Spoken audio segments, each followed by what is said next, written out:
Hello and welcome back to Widowed AF. You're here with your host, Rosie Gill-Moss, and I've got a very special guest today. She is special because she's been a champion of the podcast since the very beginning. She was one of our first to apply, and she was the first person to leave a voice note for us.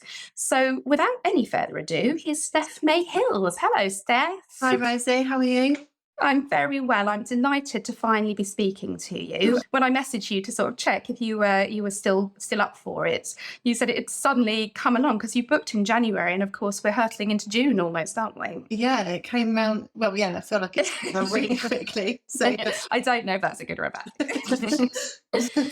So, Steph, I have the bare bones of your story. I know that your husband was called Martin and that he was 32 when he died of cardiac arrest at home. And your children were home, weren't they? Which is just awful. And I mean, and then to add to that devastation, you then found out more things about Martin, which I'm going to let you tell in your own time. So you're here to tell your story, Steph. So I'm going to stop rabbiting on for a second. I'll take a breath, and if you don't mind, tell the listeners how you ended up in this club. Yeah, no worries. Well, yeah, I met Martin back in 2000 and, oh my God, can't even remember the dates now. 2011 we met. I already had my daughter Holly, who was 2 at the time. Excellent name. Yes, very good name. And yeah, he was a total breath of fresh air. Wasn't really expecting to meet anybody. And yeah, I always say that he gave me back my sparkle because I felt like I'd lost that a little bit. And yeah, I always said he gave that back to me. And yeah, he was just the life and soul of any party. He was just amazing. And yeah, we had, when we sort of first met, in my head, I don't know why, because I'd been introduced to him by a friend, but in my mind, I thought he was 24. Because I was 26, so I was like, oh, that's okay, he's a couple of years younger. And it wasn't until we went on a couple of dates, he then said, no, I'm 22. I was like, oh, cougar before it was cool, right? Yeah, I was like, what? No, you're not. And I thought he was winding me up, but yeah. So it turned out he was 22, bless him. So yeah, and Martin had 2 children from a previous relationship. So yeah, we used to go out with all 3 kids. They got on really, really well. And things just progressed quite quickly. He moved in. We got engaged on Christmas Eve 2014. Christmas was our thing. Yeah, and then we got married in October 2016. See, the best day of your life. Very much cool. And then yeah, we got married knowing I'd said that I didn't want any more children. I was like, we've got the 3 between us, I think we're set. And then the summer of 2017, I said to him one night, do you know what, I think I might want to have a baby. He was like, what? He's saying this all along. Our little man Zachary came along very quickly.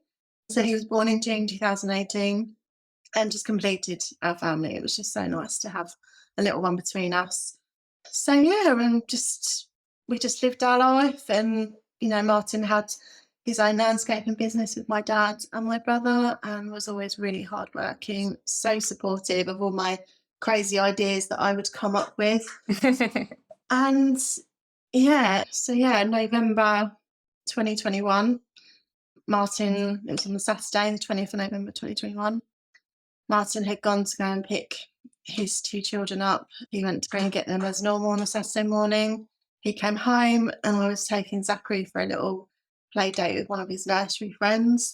So I went off to do that, came back at lunchtime, and we were just chatting. We were talking about Christmas, and he said he wanted to do a skydive. And I said, you're nuts. Why on earth do you do a skydive? And anything to get his adrenaline going, he was all for it. So there I was on my phone looking on the Virgin Experience days, seeing like how much they were, and thank God I didn't book it.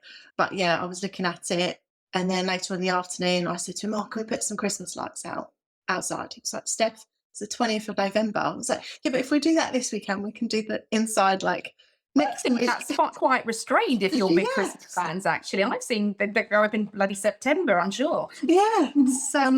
So again, he was on board with my crazy idea. So off we went outside, putting the lights up.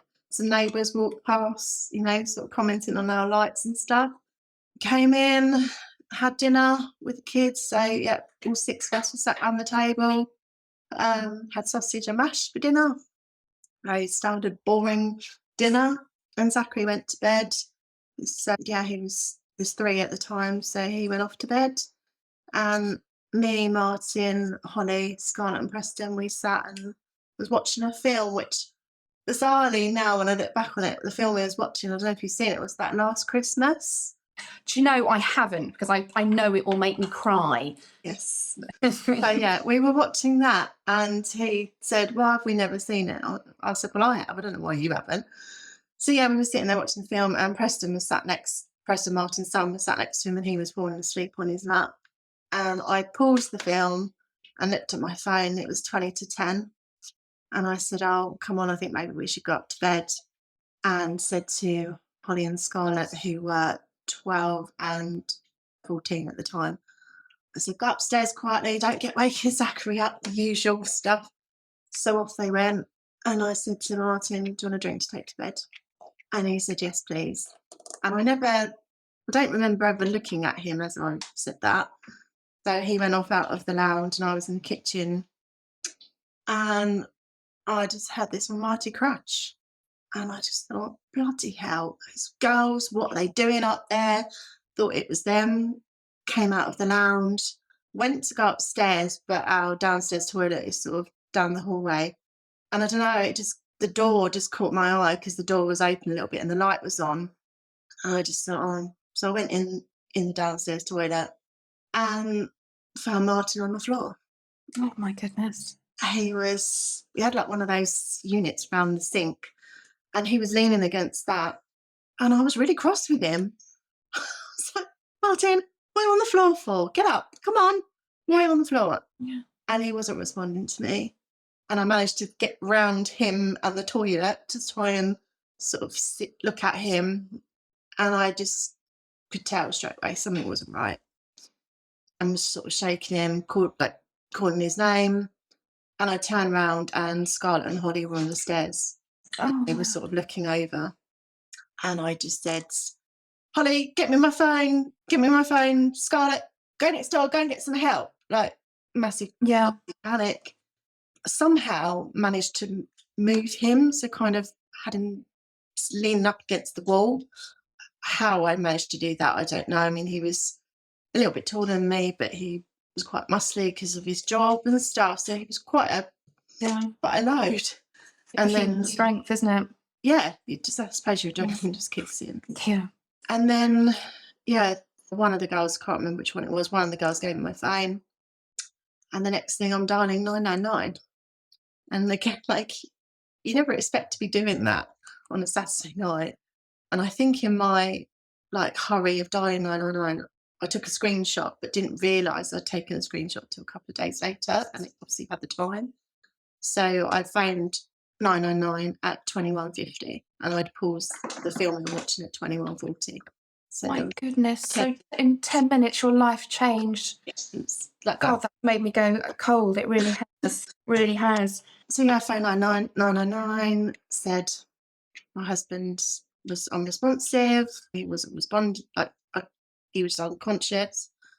And he was breathing initially, but his breathing changed quite quickly. And the operator said, can you get him on his side? Can you lay him on the floor and get him on his side? So again, I moved him. And as I rolled him on his side, he was pulling him over.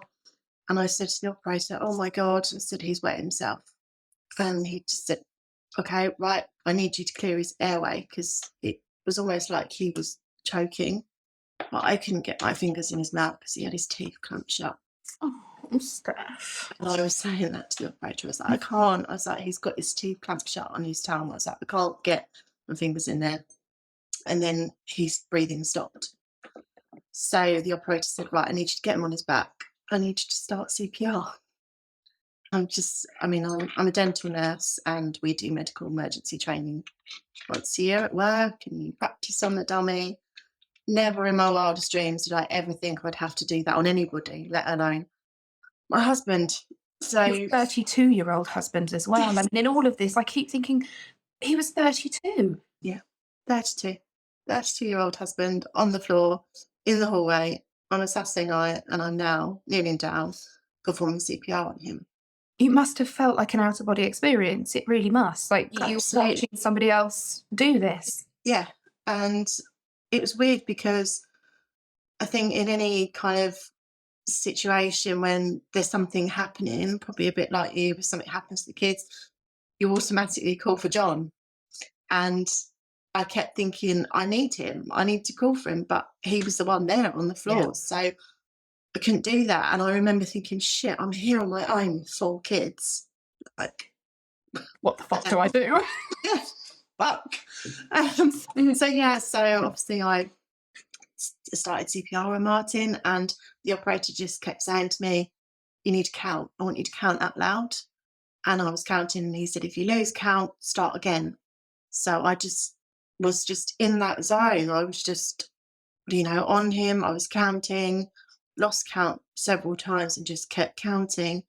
And then my sister's partner, he just appeared in the hallway, and he said, oh my God, Steph, let me take over. And I sort of registered that he was there, but I just carried on. And then he disappeared upstairs to see to the kids. The paramedics turned up very quickly. And again, I looked on my phone a couple of days later, and I was on the phone to the operator for 12 minutes. So 12 minutes it took him to get to us, and 12 minutes pretty much of me doing CPR on him. And it just wasn't enough. No. And when they turned up, they asked me to carry on doing the CPR while they got all their gear out. And then they eventually took over, and I stepped back, so I was sort of in the toilet, so I couldn't get out anywhere. And I said to them, what's going to happen? Are you going to take me to hospital? I'm in my pajamas. I need to go and get dressed.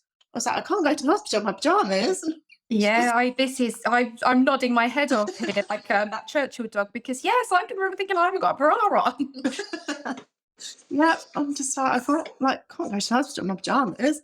And then the paramedic said, Steph, everybody's coming. And I just thought, I don't know what he meant by that, but I was like, okay, everyone's coming, right? And then more paramedics turned up, and between us, we all moved Martin into the lounge because we needed more space. And then one of the paramedics said to me, Steph, come on, let's go out. So she shut the lounge door, and I walked out the front of my house. I was just like, what the fuck is going on in my house? Like, this is just mental. Mm. And I looked round, and there was like obviously nobody there initially. And then Martin's children's nan, they had turned up to come and pick them up to take them home. And my sister's partner, who appeared from upstairs, and I was just like, what the hell's going on? So Scarlett and Preston went off home, obviously really upset. We didn't know at this stage what was happening. Then my sister turned up. Luckily, we all lived like within 5 minutes of each other. Handy in this. Very handy. Yeah, she turned up, and then my brother shortly turned up. My mum and dad had flown out to Lanzarote the day before. So Oh, you know what? Mine were abroad as well. I think we just need a ban on parents having holidays. I know, we need to ban them. So they were abroad, so they weren't here. And it felt like ages until someone came out and spoke to me, and this critical pet care paramedic, Lewis, came out to me on the doorstep, and he said, Steph, Martin suffered a catastrophic cardiac arrest. And even like those words, I was just like looking at him, and I just remember thinking, what are you telling me? And he said, everything we would be doing in the hospital, we're doing on your lounge floor. He said, we're doing everything we can, but he said, it's not looking good. He said, do you want to come in and see what we're doing? So I said, no, I don't want to come in. So he said, okay, I'll come back out and see you. So he went back in, and just sort of was with my sister and my brother, just a bit like, what is going on? And then again, it felt like ages later, but probably wasn't. And Lewis came back out, and he just said to me, Steph, I'm so sorry. So Martin's gone. And I just remember my feet just going from under me, and I just fell on my sister, and can just vaguely remember this wail coming from me, like this noise that I've never heard myself do before. And yeah, he carried on talking, but I don't really know what he said. It's Um, the noise, isn't it? The noise. It's primal. It's animal. It's a raw, an animal caught in a trap type noise, isn't it? It doesn't feel human when you make it, and I don't abs- think I've ever made it since. Maybe when the hospital called when John was ill, but it's primal. It really is.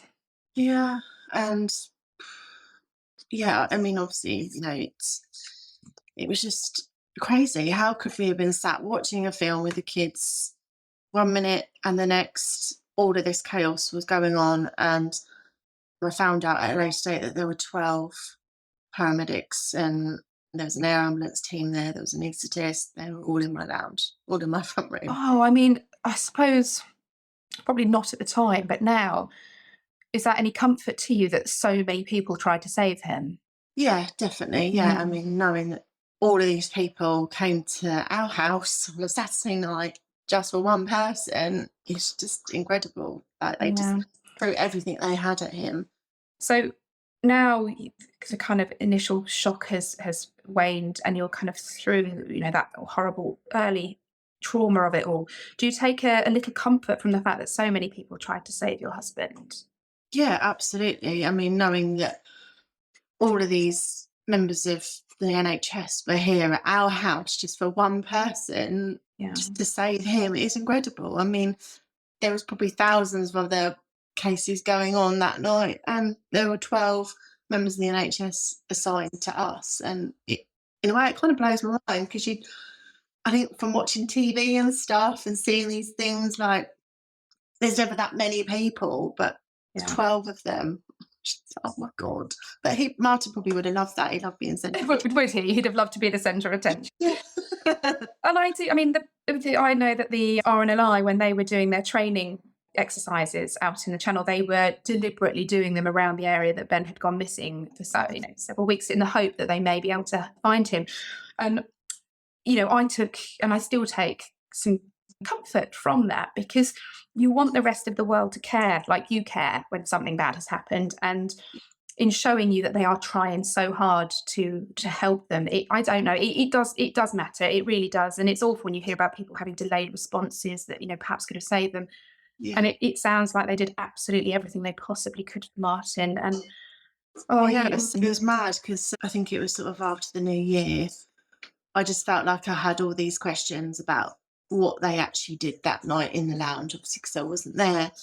And my mum's next door neighbour, bless her, she emailed the NHS patient team. pals, isn't it? Pals. Yeah, something like that. She emailed them and sort of briefly explained and said that I had some questions. And I then got put in touch with Lewis, this critical care paramedic that was there that night. And we were emailing, and I actually was able to go down to the ambulance station and meet him. It's very powerful, isn't it? I met the RNLI guys at Search for Ben, and it was incredible. Yeah, I never knew you could do that. No, I didn't actually. And it really makes a difference, doesn't it? Yeah, my brother Tom, he came down there with me and met Lewis and his line manager, and they both kept thanking us for going down there. They said, we can do this, but people don't ask for it. And I was like, no, why are you thanking me? I just want to know like what you guys did. And yeah, I mean, he was saying to me about our house, and he said, oh, I remember your lovely blue sofa. We pushed that out of the way because it was in the way. And I said to him, how do you remember that when that was in November? You must have been so many other people, and to remember what colour my sofa. I was just gobsmacked that they would remember the smallest detail. But yeah, he said that obviously the defib didn't issue a shock for Martin because he had no rhythm of his heart. He just completely flatlined. They said that they gave him 4 lots of adrenaline. They normally only issue 3, but they gave him 4 lots of adrenaline to try and get his heart restarted. But he said he'd just gone. And I said to him, when I'd said to the operator that he'd wet himself and that, and I said, do you think he'd already gone? And he said, yeah. He said, unfortunately, Steph, he said, I think you witnessed it from start to finish. He said, obviously, by the time we get there, that's already happened. But he said it's the body shutting down. So I was just like, okay. So, but he said, you did everything you could. And I always doubted, was my CPR good enough? Did I do enough? And they confirmed what everybody had already told me. Of course you did enough. You did what you had to do. But yeah, he confirmed, he was like, Steph, he said, what you did was amazing. He was like, you'd be surprised, there's so many calls we go to and people are told to start CPR and they don't because they freeze, they can't do it. He said, but you did it. And he said on the report from the first paramedic that arrived on the scene, in the report it says with CPR, good CPR being administered by wife.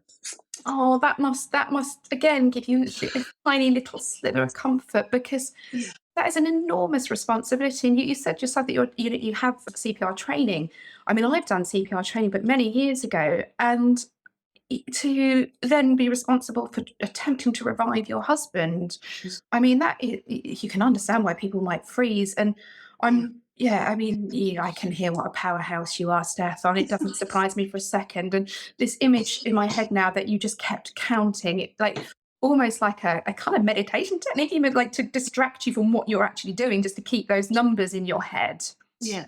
And if again, like obviously I had that meeting with the paramedics, and then I emailed the same patient access team and I said, is there any way I could get a recording of my phone call? Oh my goodness. And again, I'd spoken to my mum and stuff, and she was like, why would you want that? That's exactly what my mum would say as well. Like, why would you want that?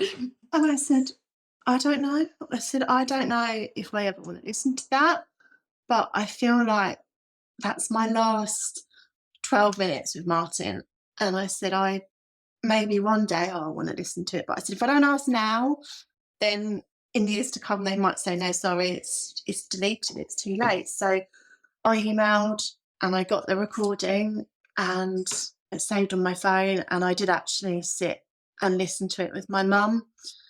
And she was with me. And it was weird listening to it because, again, it didn't sound like me, even though it was me. And actually, I wasn't as hysterical as I remembered I was. I sounded quite calm on the phone. And my mum, bless her, she was obviously in bits listening to it. Hearing your daughter in that much distress must be agony, mustn't it? And the counting.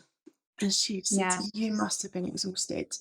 But yeah, so I've said to a couple of people like that I got the recording, and very mixed bag. People are like, why do you want to listen to that? I'm like, but I think you make a very valid point. They won't be there forever. And you, in that moment where the person you love dies, and you know what men are like. I mean, I don't know what Martin was like, but Ben didn't have much stuff. no, yeah.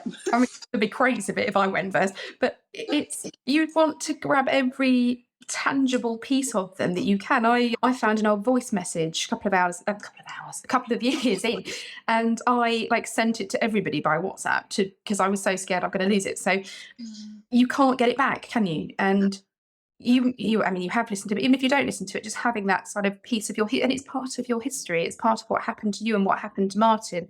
And I think I mean, there is no right and wrong in grief, is there? We all do some pretty odd things, but I can see the logic in it, actually. Yeah. So I mean, so I've got that, and I just thought, well, I've only listened to it once, but I just think, well, you never know. One day. Your attention to detail and your recall of this day is quite phenomenal. Mine is very, very hazy, and yours it's just crystal clear. Did it sort of play on a loop in your head? That almost having to retain that much information, did it really sort of play over and over with you? It was very bitty initially, and there were bits that I couldn't remember initially, and then over time things came back to me. But I did do some EMDR therapy. Did you? That's really interesting because I'm really considering some for myself. Yeah, I started that it was October last year. I started that, and it's massively, massively helped. And it's kind of put everything in an order. And I was, I was dreaming about that night all the time. You get scared to go to sleep, don't you? replaying it all, and since having that EMDR, I feel like I've sort of processed it, put it in some sort of order, and now it's that shifted to where it's meant to be in a memory, not in the forefront of my mind the whole time. You have sort of talking therapy as well. Yeah, the therapist that I saw, she was amazing, and yeah, we spent a lot of the sessions just talking, and then obviously the EMDR. Mm. But yeah, I mean, it's massively helped, and I just think, had I not done that, would I be where I am today? I don't know, Mm. but yeah. Yeah, that is interesting. I think I am going to look into it because doing this job, I've spoken to several people that have used it, and I've never met or spoken to anybody that has not got something from it. So I might do it and sort of keep a diary maybe and report Mm, back for people so they can have a little insight into what it's really like. yeah, yeah, So Steph, you've undergone this enormous shock, this enormous tragedy. The poor kids, they're in the house. I want to ask you a little bit more about things that you found out after Martin had died. But just first off, just tell me a little bit how the children were in those early days, because I know listeners, particularly those who haven't been widowed, are often the idea of how on earth do you tell kids and how do you help them grieve? It's a topic that we really do need to talk about. So if you're yeah. comfortable doing it, please do. Yeah, no, I mean, like I say, Scarlett and Preston had been picked up and they had been taken home back to their mum, who obviously she knew what was happening, what was going on. And yeah, Preston was 12 and Scarlett was 14, and my daughter Holly, she was 12 at the time as well. So Scarlett and Preston were taken home before we knew that Martin had died. And my daughter Holly, she was around all evening. She was with my brother when they told me that Martin had died. And I sat in the ambulance outside the house at one point. And this bit is all a bit hazy, but she came and sat in the ambulance with me with one of the paramedics, and she had her pajamas and her dressing gown on, bless her. And the paramedic said, "Do you want me to talk to Holly?" And I said, "No." And I just said to her, I just gave her a massive cuddle and obviously crying. And I just said to her, "Holly," I said, "I don't really know how to tell you this." I said, "But Martin's died." And obviously he'd been in her life since she was 2. And was he very much sort of a father figure to her as well? Yes. Yeah. Yeah, absolutely, yeah. And she just sat there and she said, "I know, Mum. I know. I know he's died." And then she was cuddling me as I'm just in pieces. Oh, And what a she was lovely girl, I though. remember her sort of patting my head and stroking my hair. Oh, oh, it's a position that they shouldn't have to be in, isn't it? Comforting their parent. And I found myself crying on Monty not that long ago because he's now my height. And I thought, oh, how things have turned. Yeah, so yeah, it was just very bizarre, like that she was, role reversal. She was the parent that Yeah. comforted me. Um, and with Zachary, obviously, yeah, he was 3 and he'd slept through the whole thing. And once they'd taken Martin, the undertakers had come and they'd taken him, me and my sister and my brother, we said that we were going to go to my mum and dad's house and stay there the night. And one of the paramedics said, "Should I go upstairs and scoop Zachary up out of his bed?" And I said, "No, God, don't do that." I said, "He'll freak out if he wakes up and some random person." Yeah, can you imagine? So then my sister said, "No, I'll do it." So she went and got him, and I was sat in the car, and she just plonked him in my lap. And he sort of looked at me and then went back to sleep. I didn't actually tell Zachary till a week later. So I was just thinking about the age of the children, and Zachary was 3.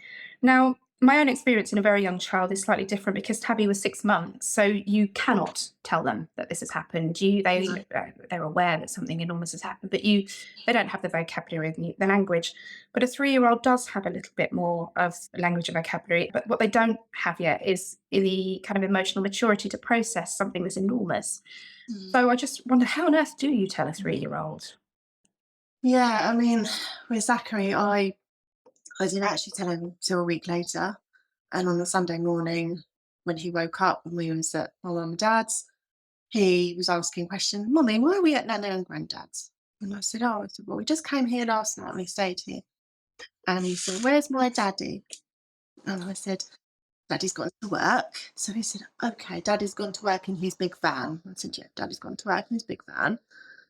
Wasn't unusual, and kind of just kept saying that to him initially. But I mean, on that Sunday, I mean, he must have known something wasn't quite right. My best friend, I'd phoned her at 7 o'clock in the morning and said, Martin died last night, and she came straight round and she was playing with him. So having her there on a Sunday morning was probably a bit out of the norm for Zachary as well. And just the way I was, just obviously a mess and stuff. And then that week he had this really crazy, well, I felt like it was a really crazy obsession with the moon. The moon was out all that week, and he kept saying, Mummy, there's the moon. I said, oh yeah, there's the moon again. And so I kind of honed in on that a little bit. And then on the Saturday morning the following week, we were at home. We'd come back home. I think it was on a Tuesday. And we were staying at home, but my mum was staying with us. And on the Saturday morning, he wanted to play on his iPad. And he said, Mummy, the iPad's not working. And I said, and I was trying to fix it. And he said, my daddy fix it later. And I just said, no, Zachary, Daddy won't fix it later. And he sort of looked at me, and I just said, Zachary, I said, Daddy's gone to the moon. And his little face, like you can just see them, like, their eyes moving and sort of like really thinking about it. And he said, my daddy's gone to the moon. And I said, yes, Zachary. I said, Daddy fell asleep. And I said, he can't wake up again. And I said, Daddy's gone to the moon. And I was very emotional. And he just said, okay, I go downstairs and have my breakfast now. And just like that. And Tiny I'm like, psychopaths. yeah. And I'm just like, well, hang on a minute. I've just told you that it's your dad and you want your breakfast. Honestly, it's really odd, isn't it? Yeah. And I just kind of went with it. And I'd told, obviously, my immediate family that this is what I told Zachary. Daddy was on the moon. So we all followed the same story. And it wasn't until I think I spoke to Winston's Wish a couple of weeks later, and spoke to this lady, and I'd said what I told him, and she said to me, okay, right, what you've told him, isn't wrong, but she said, you need to use language with him. Daddy's died, Daddy's dead. And that just scared the hell out of me, because I was like, how do you tell a 3-year-old? And she just The said brutal that, word, isn't it? yeah, sure, but in the long term, it's better for them. So I had a chat with Zachary, and I just said, Zachary, Daddy had a very poorly heart. And I said, Daddy's died. And he said, my daddy's not dead. My daddy's on the moon. Oh, bless him. And I said, yeah. I said, Daddy has died. And I said, because Daddy's died, he's now gone to the moon, to try to explain it. And yeah, he gets it. And he must be around 5 now. And has he begun asking more questions? I know my children Tabby's 5 actually. She's nearly 6, and occasionally she'll ask some questions, but they almost sort of, I don't know, it's a horrible thing to say really, they sort of accept that that's their life because it's all they've ever known. Yeah, he's 5 in June, so a couple of weeks and he'll be 5. But yeah, he talks about Martin all the time. He asks me random questions when you're not expecting it. I think not long ago he was driving home from school, and he said to me, Mummy, my daddy's on the moon. I said, yeah, Daddy's on the moon. How did my daddy get to the moon? Oh, well. So I said to him, how do you think Daddy got to the moon? He said, he went in his space rocket. And I said, yep, Cool, Daddy that'll went in do. his space rocket. Just like, I'm not telling you, I'm not, I just feel like it's coming from him. I'm not feeding him this information that years to come he could say, well, you told me that and it's not true, kind of thing. And he's so young, isn't he, to have to process such an enormous concept. You know that at Ben's memorial I played Elton John Rocketman, and hearing you talk about Martin being out in a rocket on the moon, I mean, I knew that Ben obviously wasn't on the moon, but I sort of liked the idea that there was something more and he was somewhere out there, and that's why I really like that song. Yeah, no, it's just, I mean, it's just weird. Like, the whole moon has just brought massive comfort Yeah. to all of us, and like Martin's family. Like, we all talk about the moon, and like, I get pictures every now and then saying, "Oh, Steph, have you seen the moon tonight?" And yeah, and very bizarrely, talking about the moon, in June last year, I been toying with the idea of getting a dog. Martin's always said, "Oh, should we get a puppy?" No, we're not getting a puppy, Martin. Right, well, a puppy or a baby. No, we're definitely not having any more. I any have more- that conversation, Steph, with Ben, and I have a pup. Well, I now have a dog and a 6-year-old, so I know how those conversations go. So yeah, I thought actually maybe we need a little bit of love back in the house and a bit of distraction. So I started looking for puppies, and I said to my mum, if I could get a dog that was already house trained, didn't bark, it'd be great. And she said, well, it's very hard to find, Steph. And then one night when I couldn't sleep, I was looking on Pets for Homes, came across this breeder not far from here, and she had a Cavalier King Charles Spaniel. Was the last one left out of the litter. He was 17 weeks. He was already toilet trained. Yes. So, right, I'm going to meet this dog. So, rest my mum, she comes along with me. Went and met the breeder and met the dog, and we just clicked straight away. We just had this connection straight away. And my mum said to the breeder, she said, "Oh, so obviously you've had him a bit longer. Have you given him a name? And she said, "Oh yeah, I have, but obviously you can change it." So my mum said, "Oh, what have you called him then?" So she said, "Oh, my daughter's called him the name." She's a bit strange. She's called him Moon. No.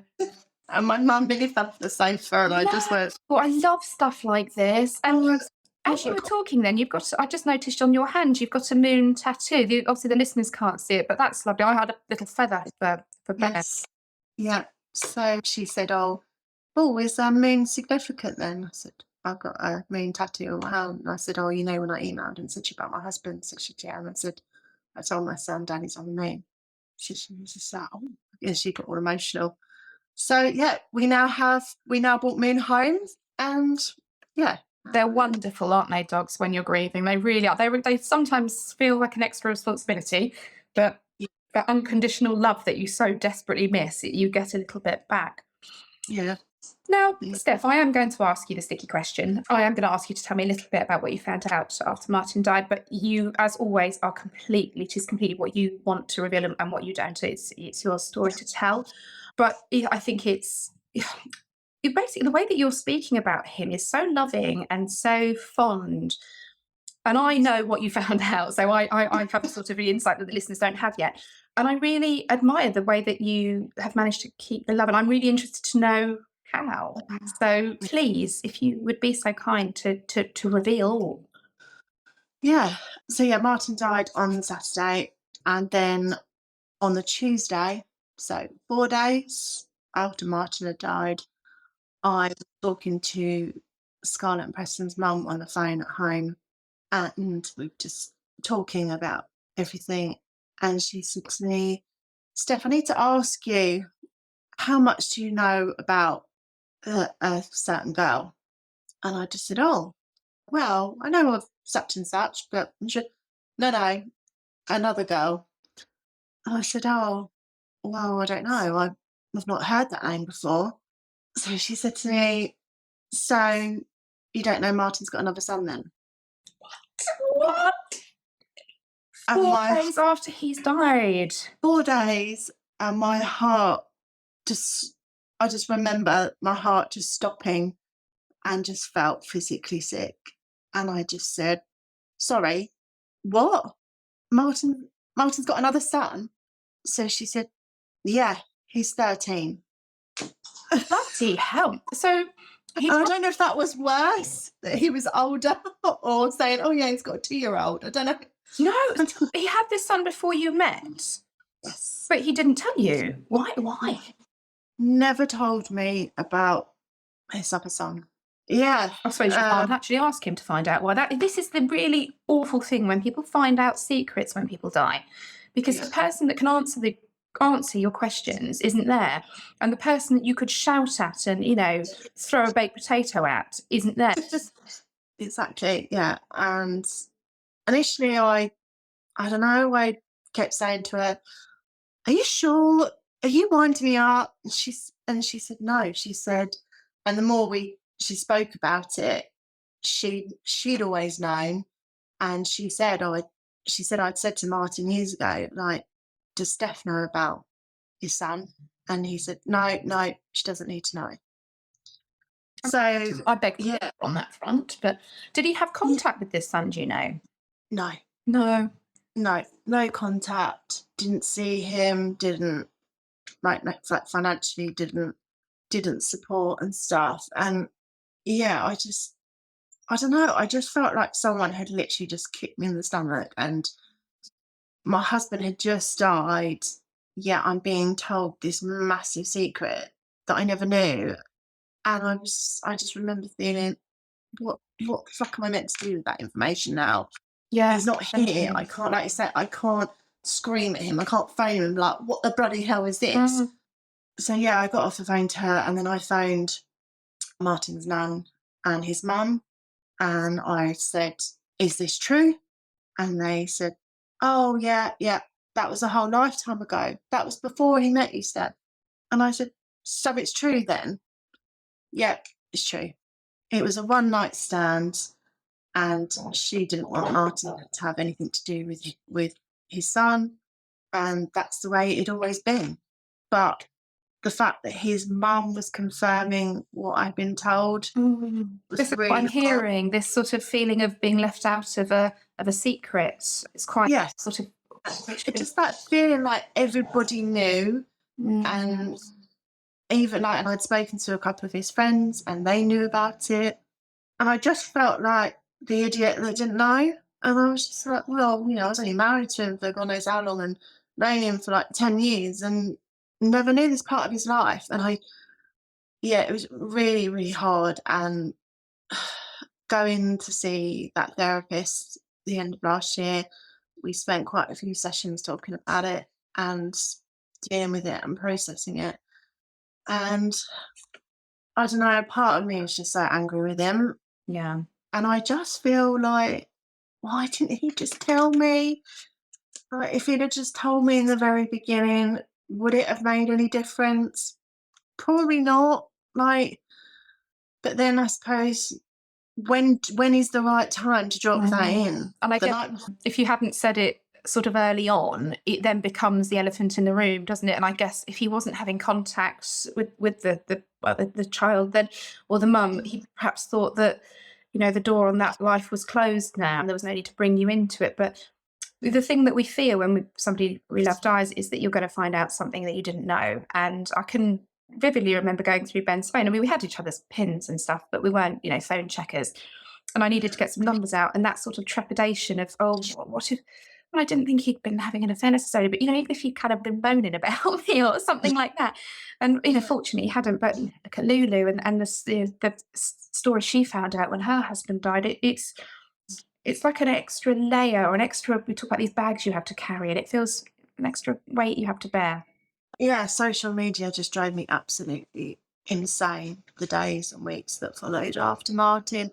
I had friend requests from people literally a couple of days after, and I was like, why? Why are you sending me a friend request? Like, we weren't friends before. Why do you want to be my friend now? Yeah. Like, are you just fishing for information? Just getting people obviously messaging me on Facebook. And yeah, it was the bane of my life. And then the day before Martin's funeral, because we had his funeral on the 16th of December, so literally like the week before Christmas, the day before his funeral, I had a message request, and it was from a girl. Basically, it was a fake account where she was basically trying to tell me that Martin had been having an affair, and she couldn't believe that no one had told me, and not to make him out to be an angel at the funeral because he wasn't. And I don't know, I'm just like, anything else? So this woman messages you anonymously and tells you that Yeah. he's been having an affair. And I mean, how much kind of credit or validation, I suppose, do you give this? I suppose finding out one secret means that you're then a little bit more receptive to believing other things. Yeah. And I asked some of his friends, and they were like, what? No, definitely not. And I just thought, why would he have had time to do this? He was at work all the time, running his own business, and he was at home with us. And I don't know. And but like I said, because I mean, the day before the funeral, I was like, yeah, cheers for that. Yeah, Like, that seems really cruel, actually. And it seems like this person sort of positioned themselves as, doing you a goodwill, letting you in onto this secret that had been hidden from you. But actually, the timing and the tone and the fact it was done anonymously feels more cruel, actually, and unkind than helpful. yeah, and yeah, I mean, it just felt like another kick in the stomach. And I don't know. I don't know. I had to swallow very hard and dig deep and just think, you know what? I can't actually deal with this right now. I've got his funeral tomorrow. That is enough. And yeah, I came off social media. I just, because I just thought at the time I came off it because I was like, I can't cope. I can't deal with it. But it just makes me so angry that the world we live in now, it's all about the social media, isn't it? And Gotcha. why would you do these things? Like, why would you send messages? Why would you send a friend request to someone that you know has just lost their husband? That's the last thing that they want to be Honestly, it's dealing with. insane. It's insane. I had so many friend requests and messages, and it was like being hounded by people that just wanted a piece of me. And I Yeah. thought, why do you want a piece of this? This is horrible. Why on earth do you want to look into this awful, scary, dark world and feel like you're part of it? It really made no sense to me at all.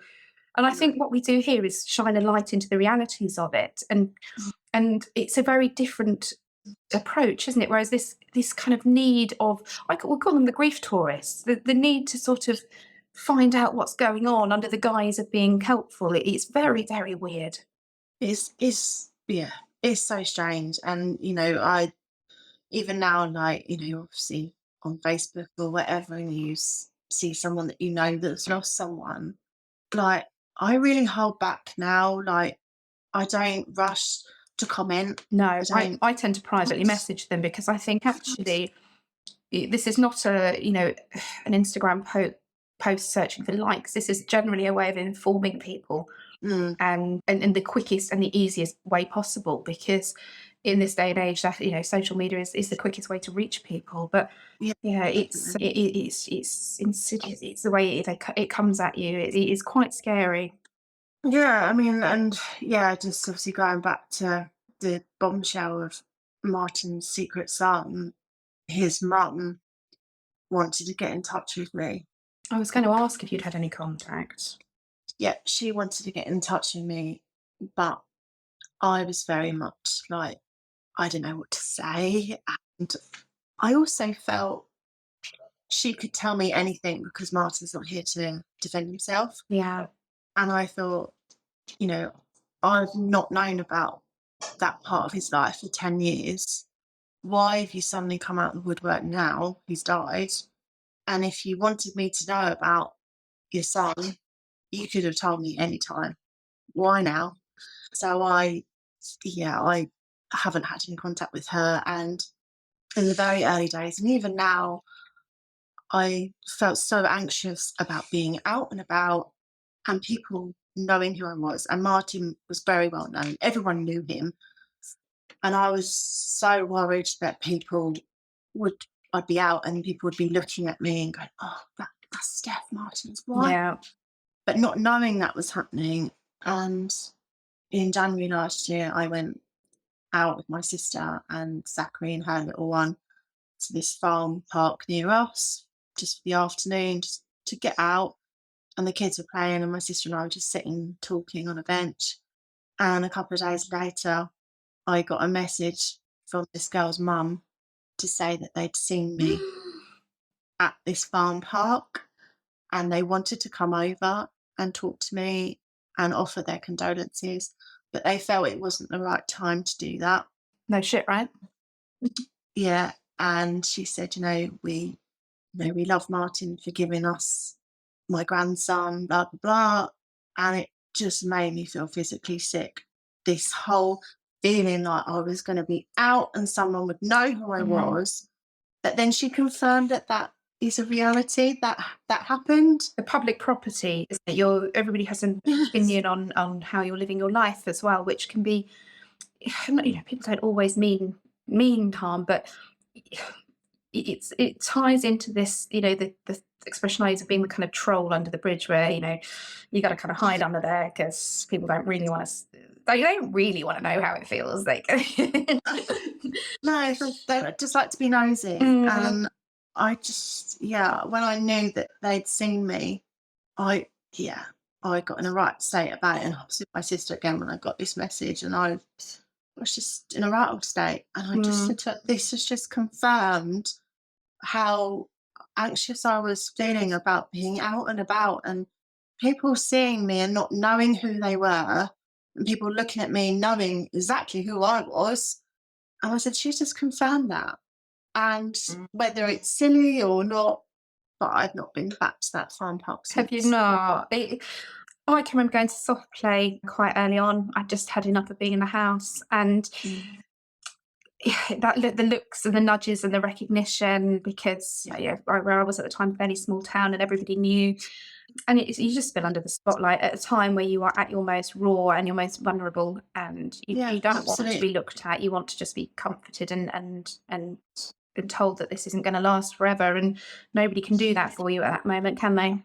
No, and I just got so fed up as well with the head tilts. The head tilt, yeah. The head tilt and the arm rub. Like, oh, Steph, like, don't do that. Like, you wouldn't do that ordinarily. Yeah. And it was a bit of a running theme. I'd be like saying to my mum or whatever, I'm like, oh, yeah, I got the head tilt and the arm rub too. Head tilt and the arm rub. I'm like, that has eased now, thankfully. My head rub for you if you like, so you can have it from mine. And obviously with just the head tilt and the arm rub followed the flowers. I hate flowers, and did you hate them before, or do you just hate them now? I hate them now. Yeah, Martin sent me the week he died. He randomly, bless him, he was always doing random things, and he sent me a bunch of flowers to work. But I've only worked at my dentist for 7 years, but he Googled the address and the florist couldn't find us. Oh.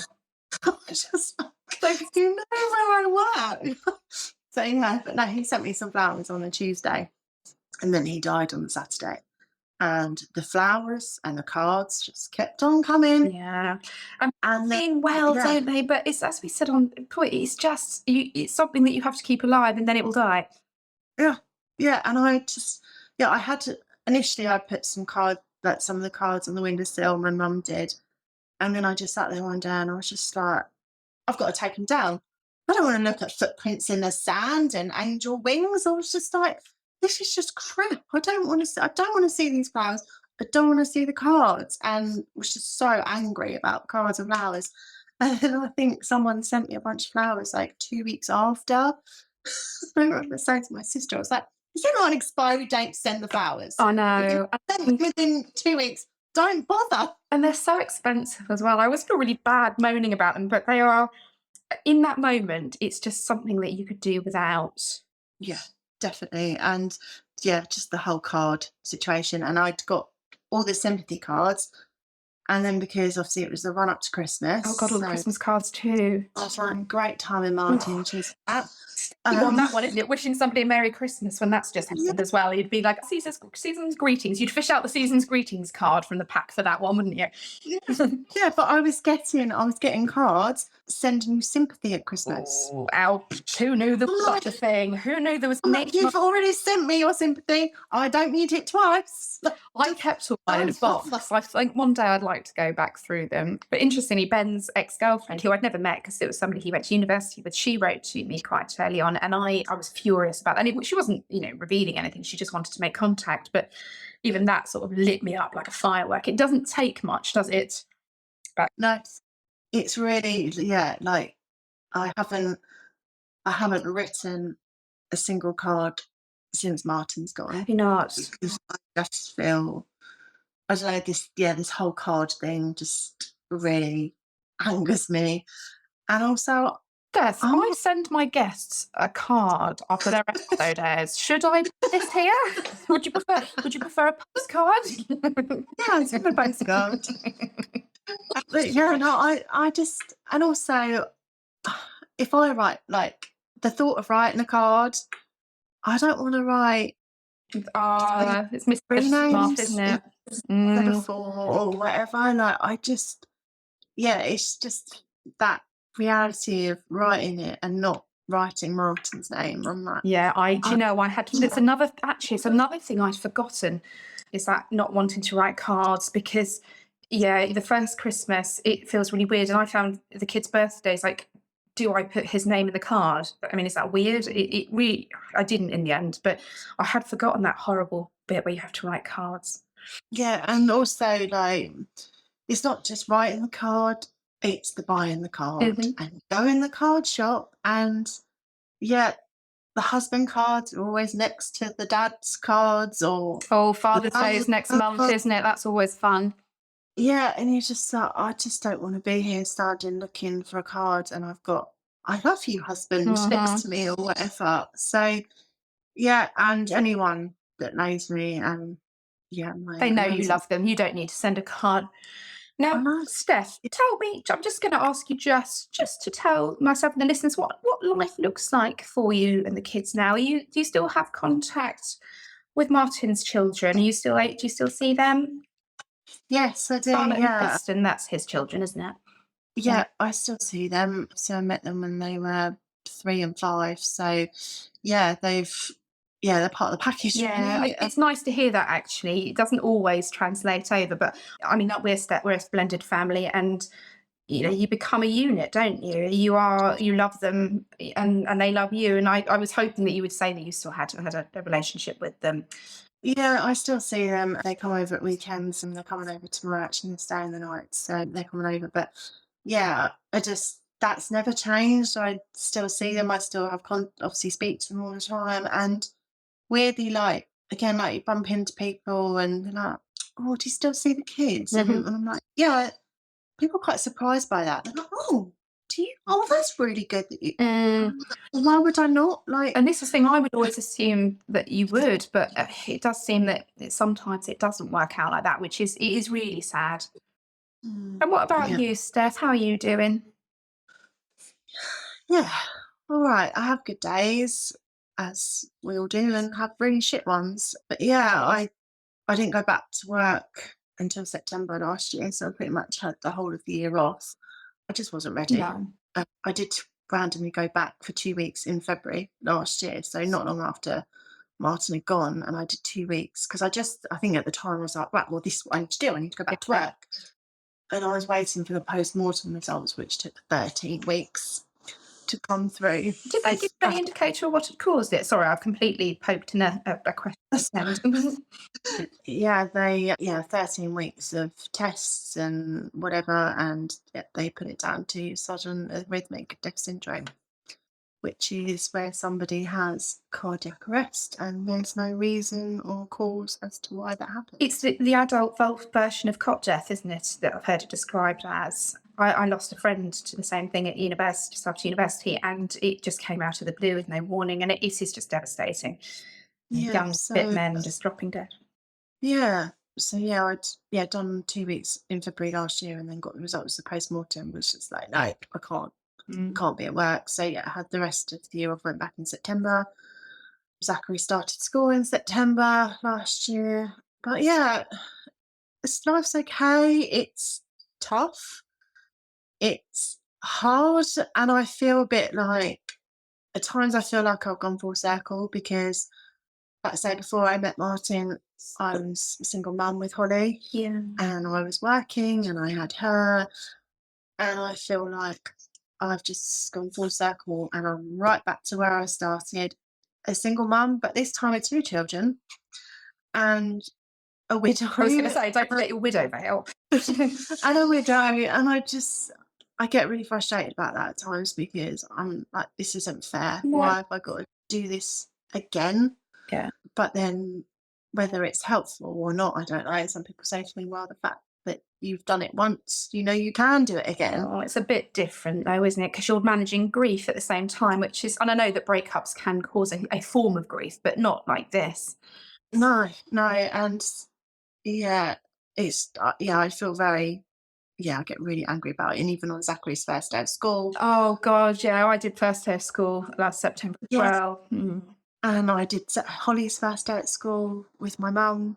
Yeah, So I said, I remember saying to my mum, God, this is deja vu, isn't it, mum? Here we go again. And so Holly on his first day of school, we were walking to the playground, and it was quite warm, and I had a pair of flip flops on, and my flip flop broke. oh, The bit in between my toe broke, so Oh. I'm holding my flip flop, walking into school playground, and the head teacher said to me, "If that's the worst thing that can happen today, you'll be fine." you start turning up in your onesie, Steph. That might be different. Yeah, and then I got back into the car with my mum, and my phone like always connects to the car and have songs just on like random, and the phone had connected up to the car and the volume was down on the car. I kind of just sat there and was just like, oh, right, he's gone to school. And I looked across to the display on the car, and this song that was playing, but obviously the volume wasn't up. Then the title of the song was on the display and it said, "Don't give up." Oh. And I did a double take, and I said to Mum, "Oh my God," I said, is this him sending me a message telling me not to give up? I was just like, oh, Yeah, it's things like that just bring you, whether it's true or not. That's a debate for somewhere else, not here. But it's how it makes you feel, and it feels like you have a little flash of being seen or recognised, or the acknowledgement that what you're doing is tough, and yeah. it is But, tough. It is tough, Steph. It is so hard, and I think that you are an absolute powerhouse of a woman. Have you dipped your toe into dating? That's obviously a personal question, but I'm going to ask it anyway. No, obviously I was listening to I listened to all your episodes. Haven't listened to today's yet. Well, chop, Steph. What do you mean you were busy recording and you didn't have time to listen? But yeah, was it Nikki's episode Yes, about yeah. chapter 2 dating? Yeah, I found that really interesting. So Well, I can put you in for that. yeah, I don't know. It's scary, isn't it? It's scary. It's very scary, and I don't know. Am I ready? I don't know. I mean, I literally crossed the 18-month mark on Saturday last week. I don't know. At times I think, yeah, maybe, but then other times I don't know. But I think, as a lot of people have said on previous episodes, is it can be a really lonely place. Yeah, it is. This whole widowhood, and I think for me, like, I don't know anybody else kind of locally or whatever that's a similar age. I'm 38 next month, so I don't know anybody that has lost their husband in whatever circumstance. So I feel like I'm the only widow in the village, which is probably not the case. And yeah, it can be really lonely, and a lot of some of my friendships, relationships with other people have changed. They do, And I don't think they? again, is what people have said, so I find myself nodding along to episodes. But yeah, and I find that hard at times, because I feel like just because my life has changed dramatically, it's, and that's hard enough in itself, but then to know that other parts of my life have changed as well, that's really hard. And I just find it a bit frustrating, because I do feel like a piece of me died with Martin that night, and I'm never going to get her back. But this new Steph is emerging, and I just find it hard that some friends or whatever, they're not around to see that, because for whatever reason they've backed off. They don't want to be around this. I don't know. Yeah, it is. And you are a different person. And you said there, that the piece of you has died. And it's true. You cannot go back to being the same person. But one of the other kind of things about grief that people don't talk about is this idea that you are different, and you are changed beyond measure for the rest of your life. And when people sort of pull back from that, it feels like, well, it's secondary losses. It's more loss piled in. And you feel like your personality has been peeled back layer by layer. Because first of all, you've got the title widow. Who the fuck wants a title widow anytime, let alone in your 30s? And Yeah. the idea of what this conjures up, the image of what a widow is, that I don't recognise that, but I don't recognise who I was. So you kind of create a new life, and it is a privilege to be here, and we kind of have to keep rocking on the best we can, don't we? Well, yeah, and I think again, like, I've struggled with, you know, this new life and this new normal, and I remember saying to this therapist in one of the sessions, I'm like, you know, everyone keeps banging on about this new life, this new normal. I'm like, when's that gonna happen? I'm Yeah. like, when does that start? And I'm, you know, and I said to her, I was like, everything in life has a date. Like, you're going on holiday on a date, or this is happening on a date. I said, with this, it's almost like I need a date. Like, Yep. Steph, make it 2 years and then you're fine. Yeah, I want a timeline. I want to know how it's going to go and when it's going to end. Yeah. I need to know that. And she said to me, she said, okay, I'll get that. But she said, flip it the other way. She said, look at where you were this time last year. She said, you know, think about how far you've come. You may not feel that you've come that far, but where are you this time last year? And I said, well, I wasn't even at work. So she said, Yeah. there you go. She said, stop looking for that end date. And she said, this new life, this new normal, she said, it's already happening slowly but surely. And yeah, so again, I think obviously wise words from her. I know she's a really good therapist, and I'm starting to kind of encourage myself to stand and look at how far I've come. You know, to look back down the mountain and see that you have dragged yourself and your children up that mountain, and it's not easy, and we slip back down a few times along the way, but you know, taking time to just reflect on how much you've done and how hard you've worked, I think it is important, and it's something that we do forget to do because you're so embedded in the chaos of life, really, and we're conditioned to think we're failing all the time, and you know, that's a human characteristic, isn't it? Well, yeah, and I think, you know, I'm just, busy with the kids, and I almost feel like, well, if I make it a day, they've both gone to school, they've been fed, watered, and they're in bed, I'm like, right, I've done it, I've made it. Yeah. Another day. Kept That's alive. enough. Tick. Yeah, but yeah, I have obviously, because they put Martin's death down to SADS, and there's a charity in Essex, SADS UK, that I got in touch with very early on, and Jolly, the founder, she's been amazing at supporting me, and she's funded some of my sessions. And in May last year, my brother Tom and I, we did a walk. We walked 27 miles through the night from Bognor Pier down to Brighton Pier, and we raised 12 grand. 12 grand. Wow. Yeah. Hey, I ran a marathon and I ran 13. I think that's unfair. So we were able to fund some defibs where we live, because we're on a new build development and there's no defibs up here. So we've now got a defib with a plaque with Martin's name on it, and one at the local pub where they did a quiz night for us. And then this year I thought I wanted to do something else. So I've somehow, I don't know how I managed to pull these things out, but I've organised a charity ball in September for SADS UK, and obviously in memory of Martin. And rightly or wrongly, obviously again, it's a mixed bag of opinions. It's at our wedding venue, and they've been completely on board.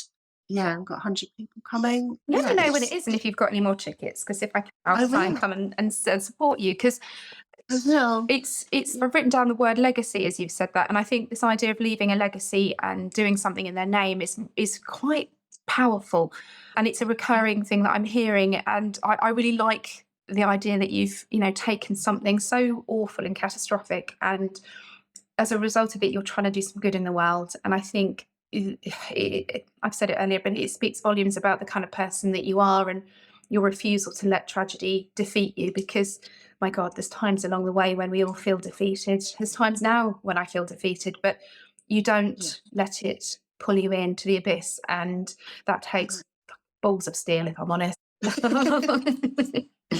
Yeah, I just feel it it just keeps me busy. It's a bit of a distraction, like get my little organised hat on, and and it's just something running along the side. And and everyone, that have already booked their tickets, they're really looking forward to it, and they're like, what an amazing thing to do. And got loads of fab auction prizes and stuff. So it's, yeah, all those bits. It's just something taking me out of being mummy And widow. and a widow. Yeah, that's weirdly though, when I went to my first therapy session, she was filling in the forms, and one of the, I think, second or third question she said to me, she said, "So Steph, how do you identify yourself as, or what do you identify yourself as?" And I went, "A widow." And she just went, "Oh, right, okay. Well, I meant as in sort of sexuality." Oh, right. Yeah, sorry. So I was just like, "Oh, is this a good start?" They're questioning. I'm like, "I'm a widow." Brilliant. I love it. Well, Oh, yeah. Steph, it has been, as I fully anticipated, it has been an absolute delight to speak to you. I feel like you and I could probably have pulled in another hour of chat, you know. Yeah, it's going to end up with long form. I know it. I'm going to end up with these like I'm going to end up with these sort of Josh Rogan-esque long, massive episodes at some point. I'm sure of it.